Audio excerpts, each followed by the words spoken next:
का फ़ायदा उठाना, जो चाहे कि हम बिस्तरी का फ़ायदा उठाए तो क्या करे वो, बहरहाल शादी करे, यही उसके लिए एक तरीक़ा है। ठीक, और ये आधा दीन है, याद रखिए। आप सल्लल्लाहु अलैहि वसल्लम ने निकाह को आधा दीन कहा, तहारत को आधा ईमान कहा, है ना।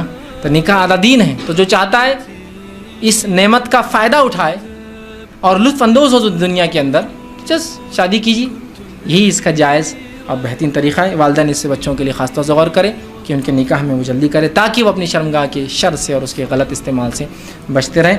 बहरहाल उससे उनका आधा दीनी मुकम्मिल होगा और वो बुराई से बचते भी रहेंगे। बहरहाल मैं अपनी बात इसी पर ख़त्म करूँगा। मैंने कोशिश की कि